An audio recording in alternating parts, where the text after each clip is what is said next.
أكياس رملية جديدة وأمن مكثف بالقرب من اليمن مع وجود متمردين حوثيين عبر الحدود.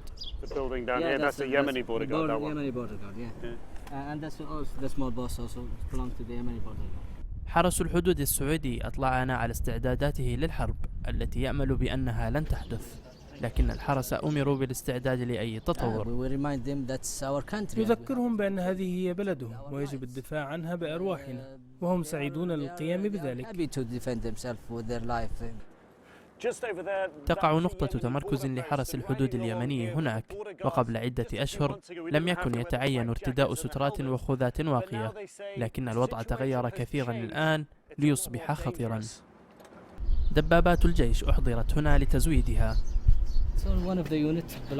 هذه إحدى وحدات الجيش وهنالك دبابة لها، هي تدعمنا في حالة وجود أي تحركات على الطرف الآخر.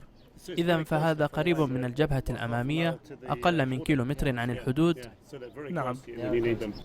ولا توجد أي إشارات على حدوث غزو بري وشيك، لكن جنديا قتل وأصيب آخرون إلى الشرق بعد هجوم للحوثيين، كما أن المتمردين الحوثيين هددوا بمهاجمة مكة والمدينة اللتين تعتبران مقدستين لدى المسلمين. سندافع عن مكة والمدينة، نحن متأكدون من أننا سندافع عن حدودنا ومكة والمدينة، هم يقومون بالتحدث فقط. وعلى بعد بضعة كيلومترات حيث يعبر الناس الحدود فإن الأوضاع تبدو شبه اعتيادية، إلى أن تقوم بسؤال أحد التجار اليمنيين ببيع شيء من بضاعته. نحن ظهرنا الوقت يعني ما هو شيء ضرر زيادة وشوية كذا. ومع ابتعادنا عن الحدود نرى مزيدا من الدبابات والمدرعات، والتوتر هنا لن ينتهي في أي وقت قريب.